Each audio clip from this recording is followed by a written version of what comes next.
Well, hello everyone, and welcome to another edition of You and Me and Multiple Sclerosis. My name is Pam, and I've been living with multiple sclerosis for nearly 37 years. So even though I'm not a medical professional, I still have some things that I've learned and I'd like to share with you today. Well, I told you that I would let you know how my visit went with my neurologist, which just happened yesterday. So it's all still fresh in my mind.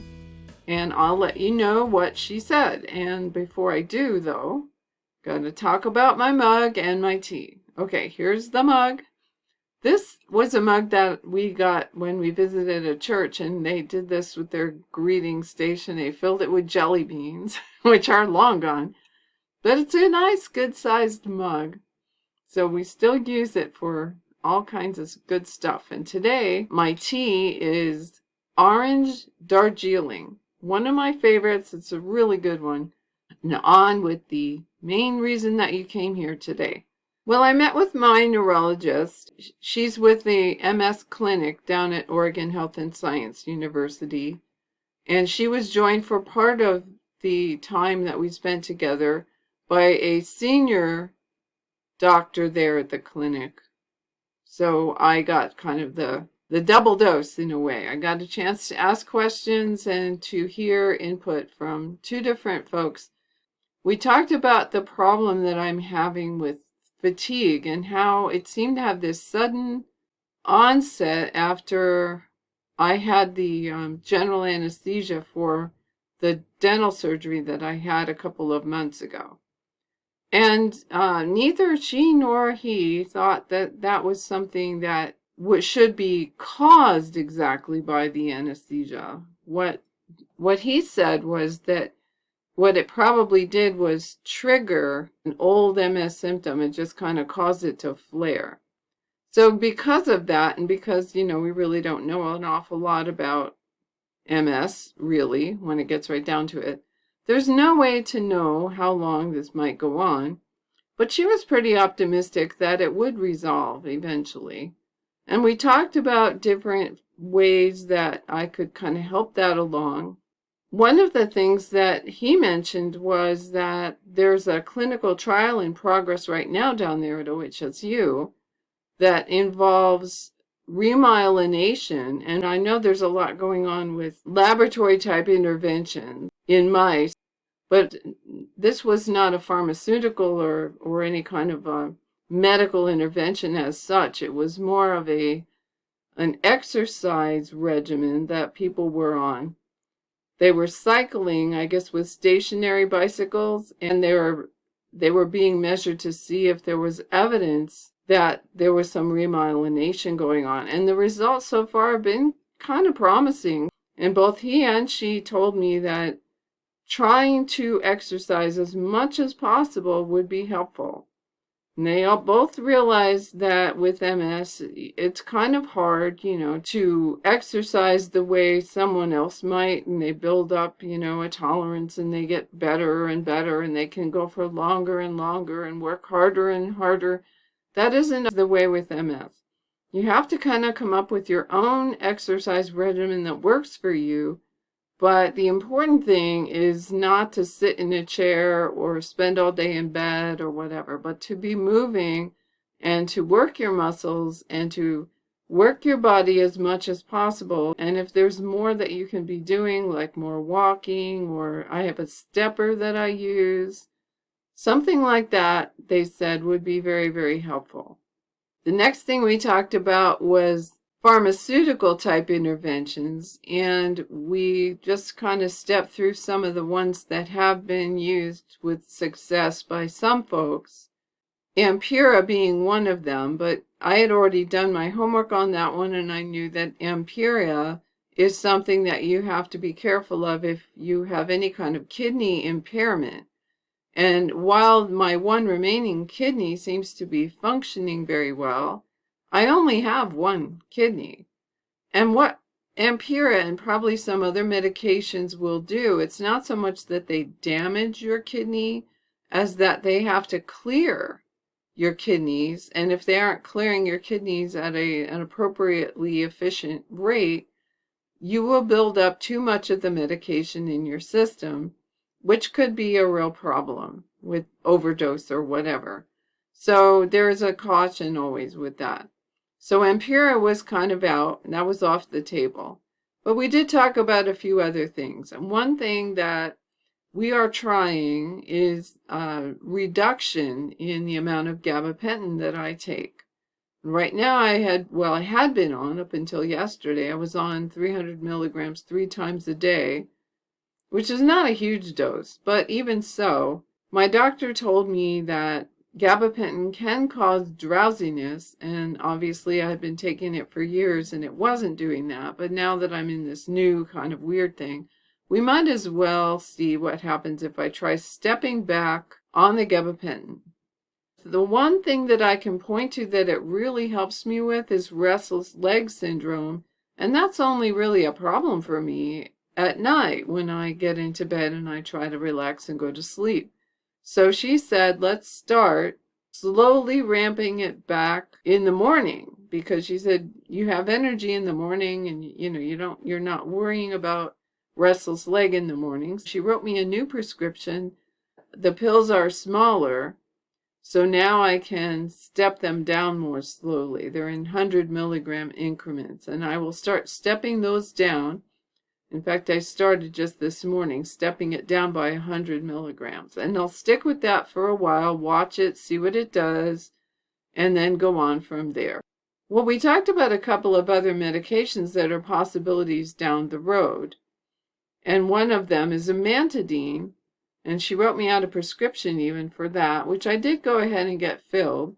I knew of it, of course. It's been around for a long, long time. And that always makes me feel more comfortable because there's decades of safety and efficacy data on a medication when it's been around that long. So I decided when I got home that I would look into it a little more, though, and try and figure out more about how it works and perhaps what some of the side effects are and some of the cautions.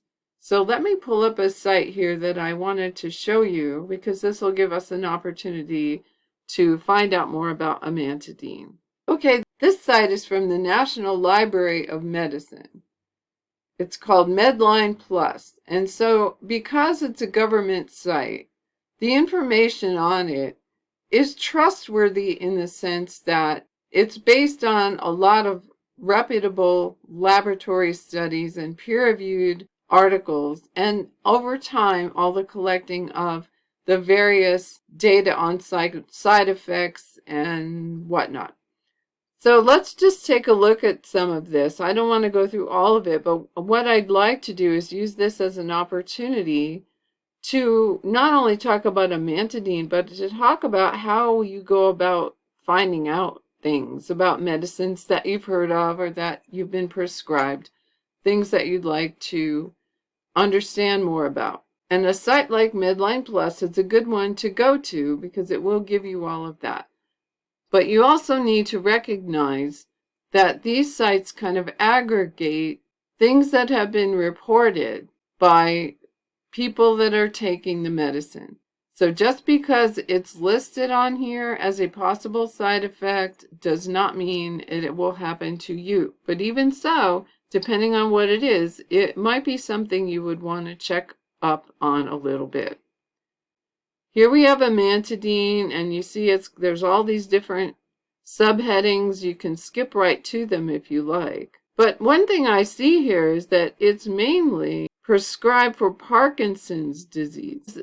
Its use in multiple sclerosis is what they call off-label. So in other words, that's not what it was originally intended for. It's just something that doctors have begun prescribing for conditions other than Parkinson's.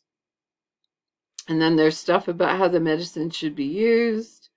But the part that I wanted to talk a little bit about were the precautions. Because again, a lot of this is pretty standard, but some of it really kind of caught my attention. Obviously, as it says in the first bullet here, you need to be careful if you're allergic to any of the component ingredients of Amantadine.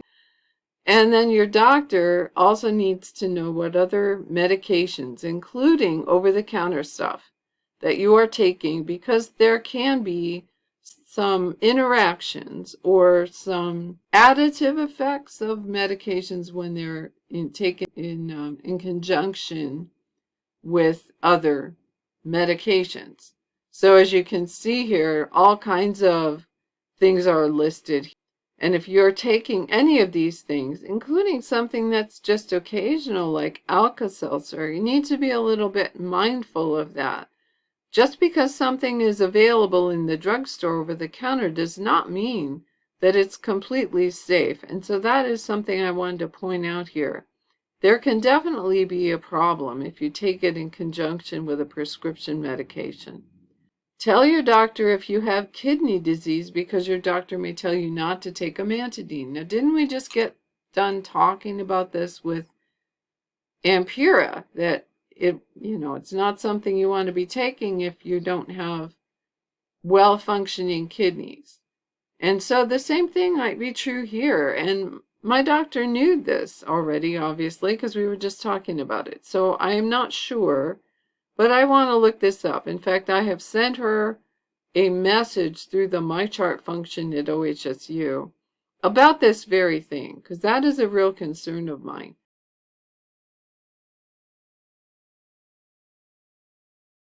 And now your fourth bullet here is interesting. Tell your doctor if you drink a lot, or if you've ever drunk a lot, or if you use street drugs, or I've overused prescription meds. Okay. Ever had depression, unusual changes in behavior or mood, mental illness, or thoughts about or attempted suicide, epilepsy, or any other type of seizure, sleep disorder, urinary tract infections, glaucoma. Again, don't assume that, every single person who's ever had a sleep disorder or glaucoma is going to be adversely affected by Amantadine. But these have been reported. And so they are aggregating all of the things. But it does seem to me like this is a pretty big laundry list of things, and some of them are quite serious sounding. Tell your doctor if you're pregnant. That's almost standard. Most medications, we don't really want to be taking those if we're pregnant, or we're going to become pregnant, or we're breastfeeding. That's just common sense. And then this other one down here, this one really kind of puzzled me. You should know that Amantadine may make you drowsy or cause blurred vision. Okay, now here's the thing. Why am I taking Amantadine? Because I'm tired, because I'm fatigued. So if it's going to make me drowsy, why would I want to take it? I think, again, this is a standard thing, because maybe it has this effect on some people. But they need to be sure they cover their bases. But still, that is a little bit of a point of interest, if nothing else. And there's a few others in here, as you can see. But, don't take any vaccinations without talking to your doctor. I just had to chuckle, because in the times we're living in right now, this could be a real issue. So anyway, talk to your doctor. She never asked me about that, my vaccine status or any of that. Now, here's one, though. This one, as I read this, I thought, really? Seriously? But I'm going to read this to you because it's very interesting. You should know that some people taking Amantadine and other similar medications used to treat Parkinson's disease have developed gambling problems or had other intense urges or behaviors that were compulsive or unusual for them, such as increased sexual urges, binge eating, or uncontrolled spending. Call your doctor if you have any of these things. Oh my goodness.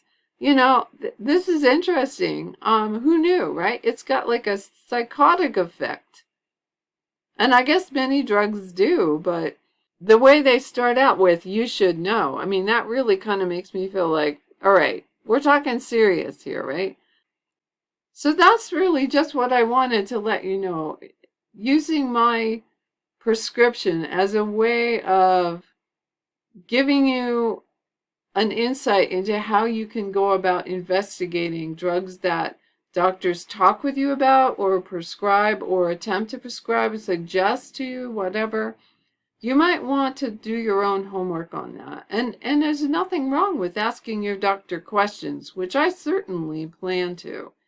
When she responds to me about the kidney thing, depending on what she says, I will have to hit her with the gambling problem one because I don't have a gambling problem and I kind of don't want to go there. So I guess we'll find out just how serious that really is. The other thing that we talked about that I had suggested and she agreed that we could try was physical therapy. Because if for no other reason, it's going to help me with balance and maybe building strength, which is good for fall prevention. And even just, again, it's a way of exercising that will give me a little more energy, hopefully, and just keep me from becoming a couch potato. So that's it. That's the latest for me. I don't see anything that's going to be a quick fix. And I wasn't really expecting a quick fix. So I guess I got what I expected, right? But it was really a good visit. What I really appreciated about her was that she spent quality time with me. We were talking for at least a half an hour, and I asked questions and she asked me questions, and she really listened to me and didn't try to rush me. I really did appreciate that. She was running a little late, and now I kind of know why, because she didn't want to hurry people out of the office before they felt comfortable. So that's what we've got going today, and I will keep you posted about how it's all going for me, the fatigue, whether it's getting any better, whether some of these things I'm trying are going to help, and whether I end up taking the Amantadine or whether we just decide, you know what, never mind. That was not a good idea. We're just not going there. I hope you have a really great day, and I will talk to you again soon in my next video.